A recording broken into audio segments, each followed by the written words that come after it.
Salutations, moi c'est Sarah, bienvenue sur ma chaîne et on y va sans plus tarder.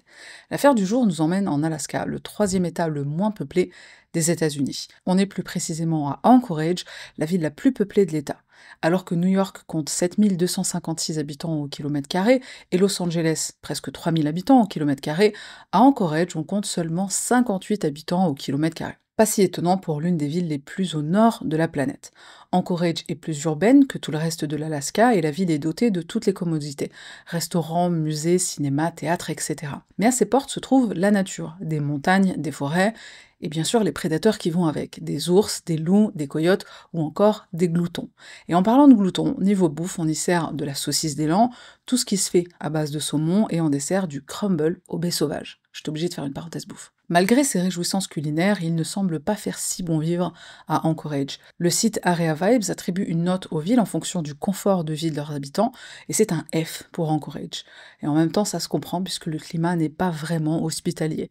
Les températures montent à 34 degrés en été et elles descendent jusqu'à -54 en hiver. En plus de ça, Anchorage a l'un des taux de criminalité les plus élevés du pays.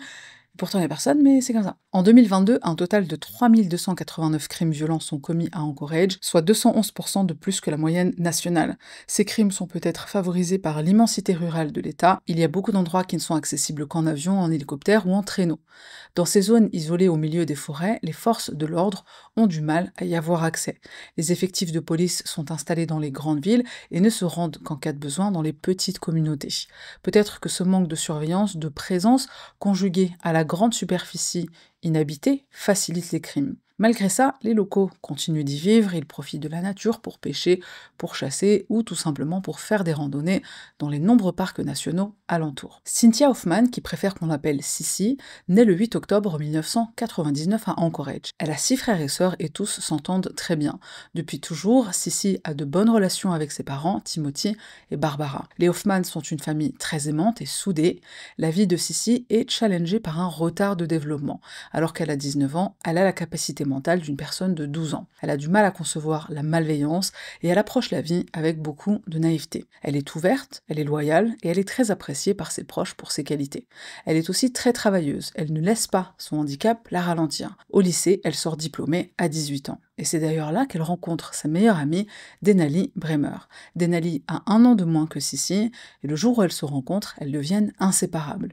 Ce jour-là, d'ailleurs, Sissi rentre chez elle et elle saute dans les bras de son père en lui disant « Papa, j'ai enfin trouvé une amie ». Denali est souvent invitée chez les Hoffman, les deux adolescentes se retrouvent dehors, elles traînent ensemble, elles se prennent en photo, une amitié, tout ce qu'il y a de plus normal. Bon, elles fument quand même un petit peu d'herbe thérapeutique pendant leur balade en forêt, mais rien de méchant dans une ville où la méthamphétamine et l'alcool font des ravages. Après la période lycée, Sissi continue ses études. Elle suit un programme de transition professionnelle, en gros un diplôme professionnalisant pour les jeunes de 18 à 21 ans. Et elle ne manque pas de volonté, parce qu'à côté de ses études, elle travaille d'abord dans des restaurants, et ensuite, comme ses sœurs, elle rejoint son père dans l'entreprise familiale. Hoffman, homme de main et réparation, une entreprise spécialisée en bricolage, décoration et travail de maintenance. Sissi est chargée de mesurer des fenêtres, elle mélange le béton, en gros, elle fait tout ce qu'elle peut pour seconder son père dans ses tâches. Le dimanche 2 juin 2019, les deux amis ont prévu d'aller marcher en forêt pour admirer la cascade Thunderbird Falls. L'accès au sentier est simple, un parking donne directement sur le départ de la randonnée, le chemin sillonne ensuite le long de la rivière Eklutna, puis suit le cours de Thunderbird Creek jusqu'à tomber sur un panorama donnant sur la cascade. Le 2 juin, Sissi doit récupérer le salaire hebdomadaire que lui doit son père pour les heures travaillées dans l'entreprise familiale, elle doit aller faire du shopping avec l'une de ses sœurs. Mais Sissi a autre chose en tête, elle récupérera l'argent ce soir, c'est pas grave, elle ira plus tard au centre commercial, parce qu'aujourd'hui, sa copine Denali lui propose d'aller faire une randonnée avec un de ses amis. Il s'appelle Caden, il a 16 ans, Cynthia ne le connaît pas trop, mais il a l'air assez sympa, et elle aime tellement passer du temps avec sa meilleure amie, peu importe s'il y a quelqu'un d'autre. Au contraire, plus on est de fous, plus on rit. Denali et Caden passent chercher Sissi chez elle après le déjeuner, les 3 adolescents montent tous dans une voiture prêtée par un ami de Denali, et direction la cascade. Il est un peu avant 15 h quand ils se garent sur le parking qui donne sur le sentier, ils ont jusqu'à la fin de l'après-midi pour se balader, et ensuite ensuite, Denali doit déposer Sissi au parc Polar Bear pour qu'elle puisse rentrer chez elle. C'est un endroit où les deux amis se retrouvent souvent d'ailleurs. La fin de journée se passe comme prévu dans la maison des Hoffman. Tout le monde se prépare pour la nouvelle semaine qui s'annonce. Sissi ne doit pas tarder à rentrer pour en faire de même. En fin d'après-midi, elle envoie un message à son père disant « Je suis bien arrivée au parc Polar Bear, c'est Denali qui m'a déposé, je ne rentre pas trop tard, bisous ». Mais l'après-midi passe et Sissi ne rentre pas. Quand arrive le soir, Sissi n'est toujours pas rentrée. Timothy, son père, s'impatiente. Il tente de l'appeler, mais elle ne répond pas. Et là, il sent que quelque chose ne va pas. Il a veillé à établir une règle, et je reprends ces mots. Dans cette famille, tout le monde a un téléphone. Quand papa appelle, tu réponds. Je m'en fiche que tu sois à l'église et que le saint pasteur prêche. Je m'en fiche que tu sois à l'école en plein contrôle pour ton diplôme d'études secondaires. Si papa appelle, tu décroches. Sissi ne décroche pas, pourtant elle connaît bien la règle. Timothy contacte alors Denali, puisqu'il sait que sa fille a passé l'après-midi avec elle. Et Denali confirme qu'elle a bien déposé Sissi vers 16 h au parc. Elles ne sont plus ensemble, mais elle le rassure, je pense qu'elle va rentrer bientôt, ne vous inquiétez pas. Mais Timothy s'inquiète. Il est persuadé que quelque chose ne va pas, il appelle la police pour signaler la disparition inquiétante de sa fille.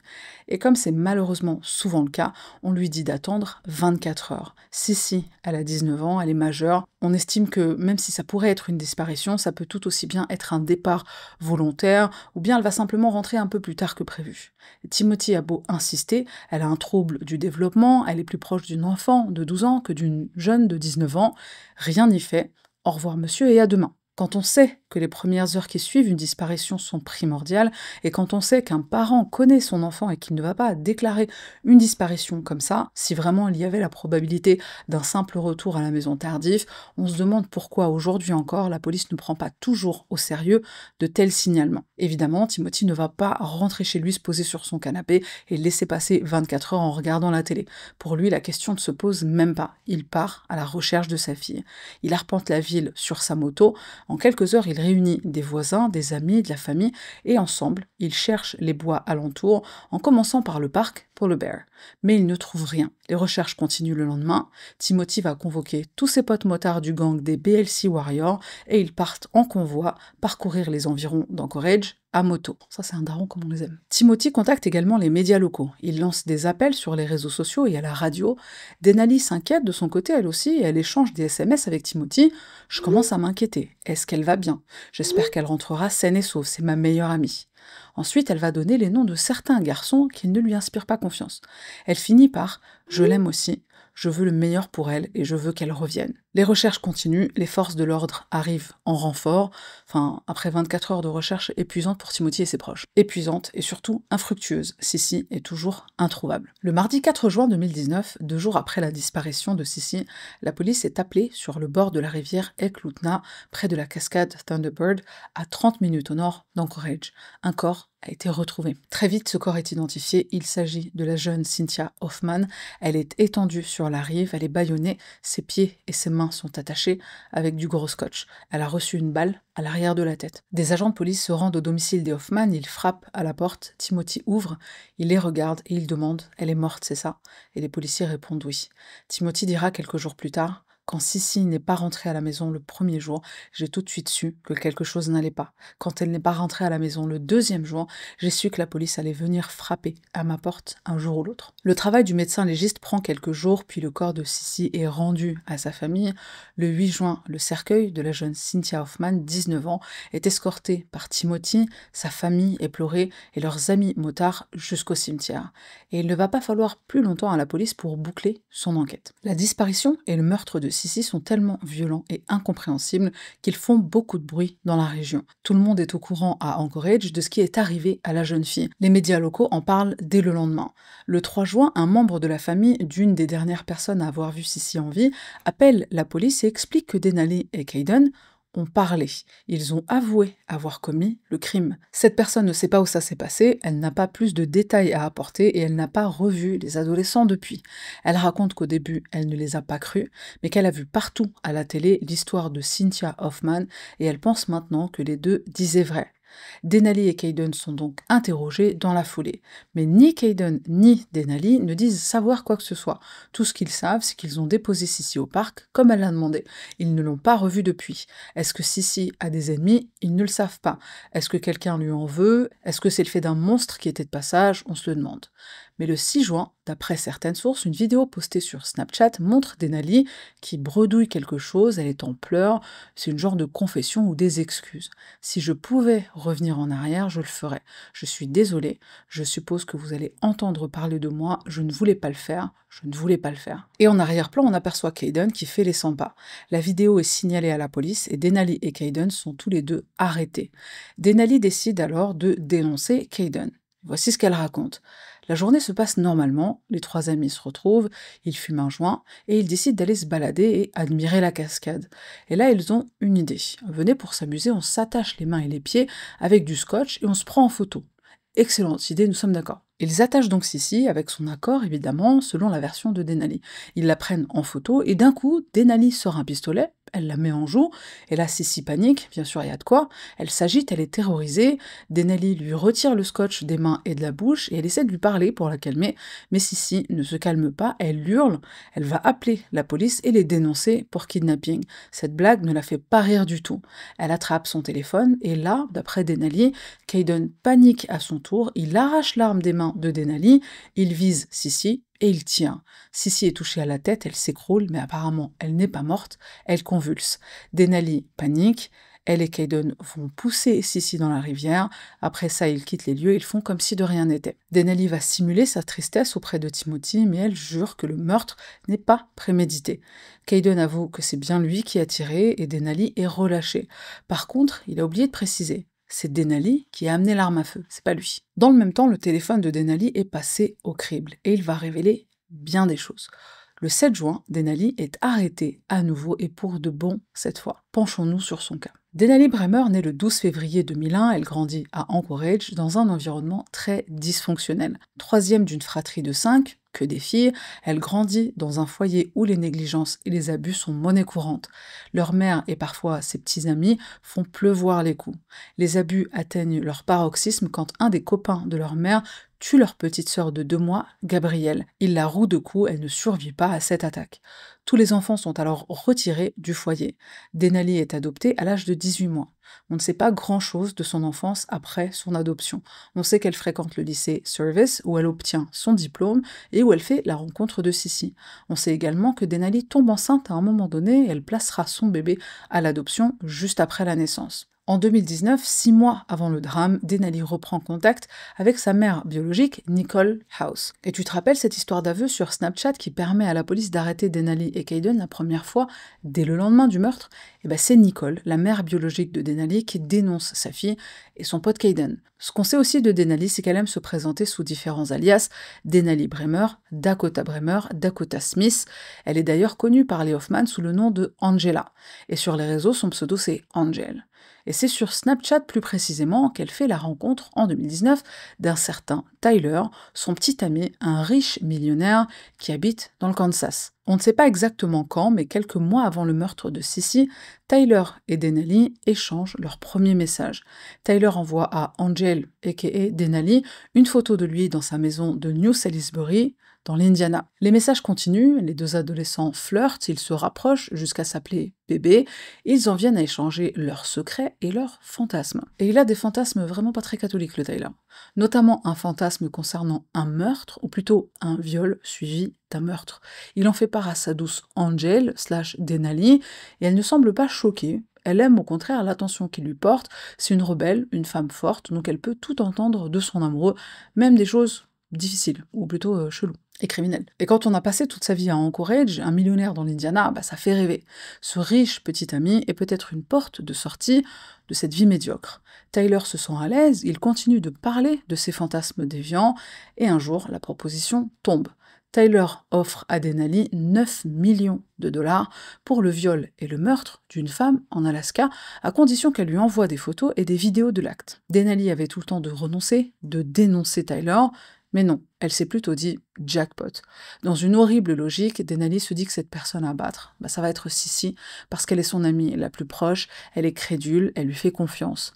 Ça va être facile de l'attirer à l'écart dans les bois, bien plus simple que d'essayer d'y amener un étranger ou une étrangère. Elle organise donc la sinistre journée, elle demande l'aide de 4 connaissances. Caleb Leyland, 19 ans, on ne connaît pas grand-chose de sa vie, ce qu'on sait c'est qu'il prête sa voiture pour permettre de rejoindre un endroit isolé. Il y a aussi Caden McIntosh, 16 ans, qui est sans domicile fixe à cette période. Et attention, sans domicile fixe en Alaska, c'est pas un sans domicile fixe de Marseille. Les températures sont difficiles et des gens meurent littéralement de froid. Alors ça meurt de froid en France aussi, alors imagine en Alaska. Caden, lui, est chargé d'accompagner Denali et Sissi en forêt, de restreindre Sissi si elle se débat, et bien sûr de commettre le viol. 2 autres adolescents sont impliqués, on ne sait pas dans quelle mesure, et on ne connaît pas leur nom. Ils sont mineurs au moment des faits, donc leurs identités sont tenues secrètes. Bien sûr, chaque partie se voit promettre une partie du butin offert par Tyler. À la fin du mois de mai, ils se serrent tous la main, le pacte est conclu. Ils vont violer et tuer Sissi pour se partager 9 millions de dollars. Dans les semaines qui précèdent le meurtre et sur les conseils avisés de Tyler, Denali se rapproche davantage de Sissi. Elle la met encore plus en confiance, de bonnes amies qui deviennent vraiment inséparables. Le 2 juin, en tout début d'après-midi, Tyler et Denali échangent quelques messages sur Snapchat. Tyler, alors tu vas le faire? Denali, ouais, je pars récupérer Cynthia chez elle, j'ai trouvé l'endroit parfait pour le faire. D'abord, je passe acheter de la weed, je vais la faire fumer, flemme qu'elle se débatte. Si besoin, faites-la s'attacher elle-même. Denali, d'accord. Tyler, et n'oublie pas de faire la vidéo. 1 heure plus tard, Denali, Caden et Sissi arrivent sur le parking de Thunderbird Falls. Denali gare la voiture de Caleb et les 3 adolescents se préparent à entamer leur randonnée. Le chemin forestier longe la rivière Eklutna puis remonte jusqu'au panorama. Mais ce n'est pas ce chemin qu'ils vont prendre. Au lieu de suivre le sentier balisé, Denali et Caden entraînent Sissi sur un autre chemin. Un petit chemin entre les boulots où personne ne va habituellement et qui commence derrière les toilettes publiques du parking. Sissi, confiante et un peu fonce-dé, elle sourit, elle est venue pour une balade entre amis, elle profite de l'air frais, de la forêt. Comment pourrait-elle se douter de ce qui l'attend? Une fois arrivés dans une clairière à l'écart du parking, Denali et Caden se jettent sur Sissi. Ils la maintiennent à terre, ils lui attachent les poignets et les chevilles et ils la bâillonnent avec du gros scotch. Sissi ne comprend pas du tout ce qu'il se passe. Denali prend en photo la pauvre Sissi, ligotée, les yeux remplis de larmes. Elle en profite pour faire une vidéo Snapchat. Elle envoie ses 2 belles productions à Tyler. La première étape du plan est validée, il faut passer à la deuxième, le viol. Mais alors que Caden la déshabille, Sissi se débat, elle parvient à dégager son bâillon et elle crie « Je vais tout dire à la police, je vais leur dire que vous m'avez kidnappé pour me faire du mal ». Denali et Caden paniquent, et si on les entendait depuis le parking, ils s'empressent de remettre du scotch sur la bouche de Sissi.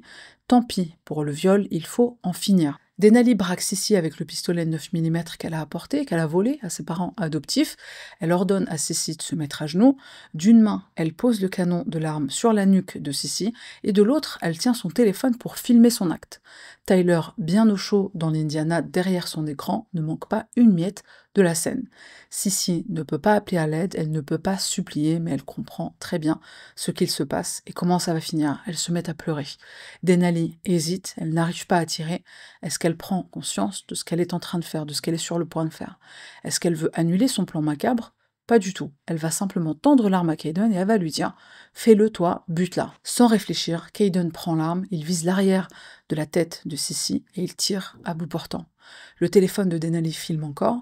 Sissi est à terre, elle est prise de convulsions. Denali filme toujours la scène. Sissi a les pieds et les poings liés, la tête en sang, mais elle est toujours en vie. Il la jette à l'eau, elle disparaît dans les eaux glacées de la rivière Eklutna. Suivant toujours les instructions du richissime Tyler, Denali et Caden vont au parc. Ils envoient un message à Timothy avec le portable de Sissi. Le fameux « Je suis bien arrivé au parc, c'est Denali qui m'a déposé, je ne rentre pas trop tard, bisous ». Ensuite, ils vont se débarrasser de l'arme à feu, ils vont brûler le sac à main et les vêtements de Sissi ainsi que sa carte d'identité. Dans les heures qui suivent, Denali s'inquiète certes, mais pas pour son ami comme elle le prétend dans les SMS qu'elle envoie à Timothy. Elle s'inquiète parce que son cher Tyler ne répond plus.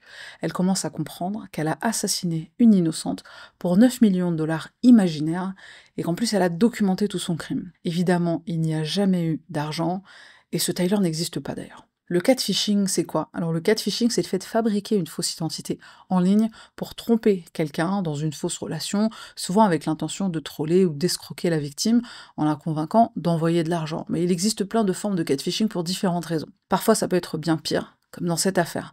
Évidemment, Denali, jeune ado qui se sent seul, avec un passé compliqué, un destin incertain, n'est pas tombé à tout hasard, grâce à Snapchat, sur un prince charmant. Tyler est un catfisher, un scammer. Il n'est pas millionnaire, loin de là, et il ne s'appelle même pas Tyler. Par contre, il habite bien dans l'Indiana, à New Salisbury, une petite commune rurale de 600 habitants, près de la frontière avec le Kentucky. Il vit dans le sous-sol de la maison de sa grand-mère, il a 21 ans et il s'appelle Darin Schillmiller. Il est loin du beau gosse plein aux as qu'il prétendait être sous le prénom Tyler.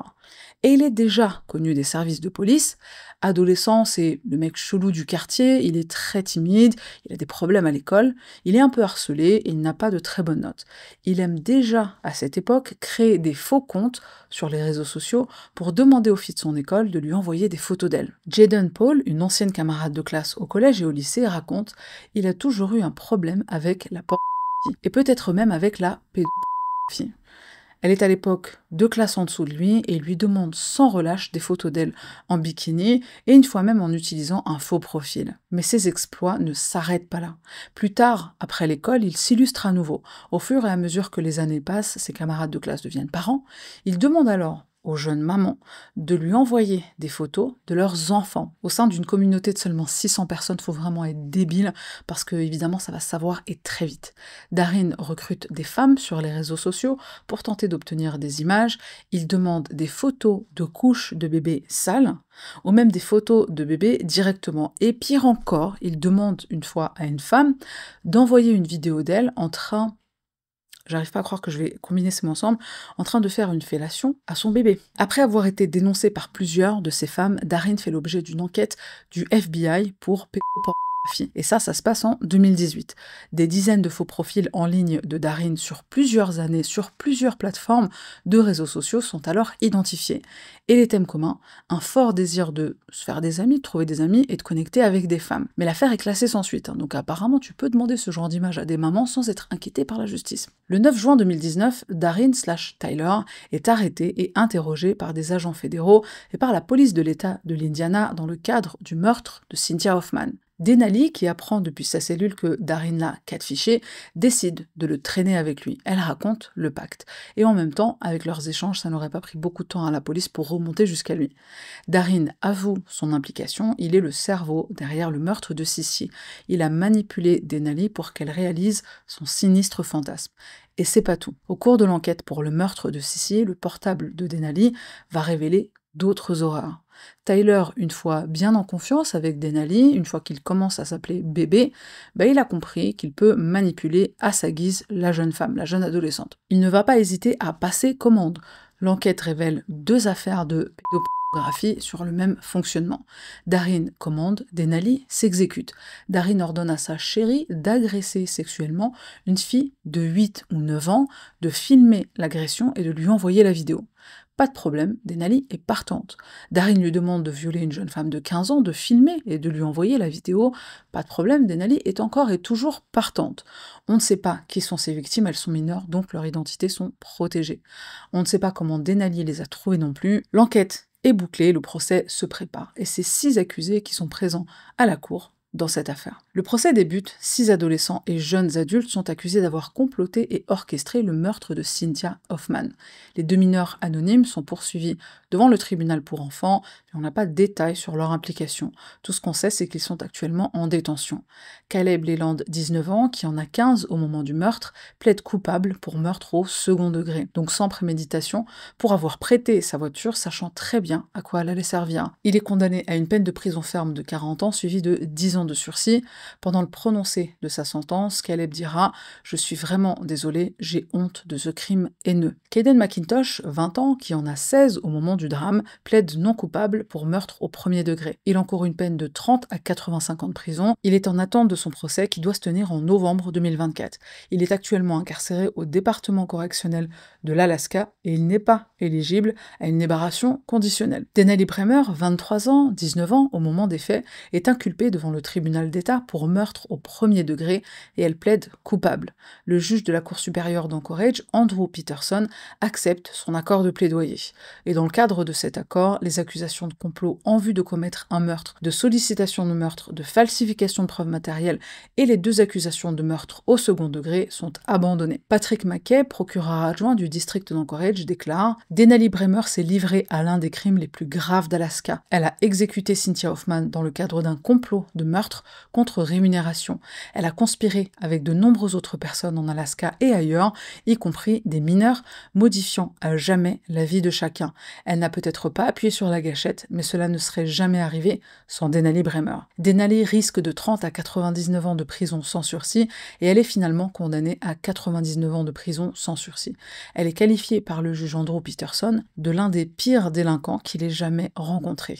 Le tribunal exprime son espoir qu'une telle peine ait un effet dissuasif sur les autres membres de la société. Et qu'en est-il du cerveau derrière cette opération? Darin Schillmiller, a.k.a. Tyler, 24 ans au moment des faits. Comme Denali, il est condamné à 99 ans de prison sans sursis. Le juge Peterson s'exprime, il s'agissait d'un meurtre intentionnel et prémédité contre rémunération. Vous avez comploté avec les co-accusés pour tuer quelqu'un que vous n'aviez jamais rencontré sans autre raison que le simple plaisir de contrôler les autres et de voir ce que ça fait. Darin pleure au moment du verdict, mais il ne tente pas de se défendre. Il manquerait plus que ça. Darin et Denali sont aussi inculpés devant un tribunal fédéral pour complot, production et distribution de pornographie juvénile. Ils risquent jusqu'à 30 ans pour complot en vue de produire de la pornographie juvénile, 30 ans supplémentaires pour production de pornographie juvénile et 20 ans pour distribution de pornographie juvénile. Darin est aussi accusé de coercition et d'incitation à l'égard d'un mineur. S'il est reconnu coupable de ce chef d'accusation, il encourt une peine supplémentaire de 10 ans à la perpétuité. Alors je pense qu'on peut dire sans aucun doute que Denali et Darin ne reverront jamais la lumière du jour. Pour conclure, sache que pour le procès, le juge Peterson visionne la vidéo des derniers instants de Cissy, présentée bien sûr comme preuve au procès, et il décrit ce moment comme l'un des éléments de preuve les plus difficiles jamais vus dans sa position de juge. Il qualifie le meurtre de Cissy de tragique et insensé. Denali et Darin, ou comment 2 tordus se rencontrent sur le net et commettent à distance des atrocités, à commencer par les viols d'une petite fille de 9 ans, d'une fille de 15 ans, puis le meurtre de Cynthia, naïve et innocente telle une enfant qui voulait simplement être comme les autres et s'intégrer. Elle avait cru trouver en Denali une amie, sa première véritable amie, une des pires trahisons qu'on puisse vivre des mains de quelqu'un qu'on laisse entrer dans sa vie. L'affaire Cynthia Hoffman, c'est pas la seule affaire criminelle basée sur du catfishing, il en existe plein. On a Janelle Potter qui va catfisher tout son entourage, faisant croire qu'elle se fait harceler sur les réseaux sociaux jusqu'à ce qu'un double meurtre soit commis.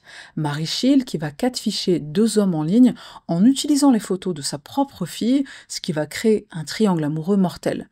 On a aussi Tony Bushby qui va catfisher Catherine, une fille qu'il aime en secret. Il crée des faux comptes Facebook pour gagner sa confiance et il enferme la jeune femme dans un piège fatal. Là, on est sur des affaires de meurtre, mais des crimes autour du catfishing, il en existe bien plus. Je t'invite à regarder notamment Tinder Swindler, un excellent documentaire sur Netflix. Et je te laisse sur ça, c'est tout pour moi. Merci d'avoir regardé cette vidéo jusqu'à la fin. On se retrouve la semaine prochaine pour une nouvelle affaire.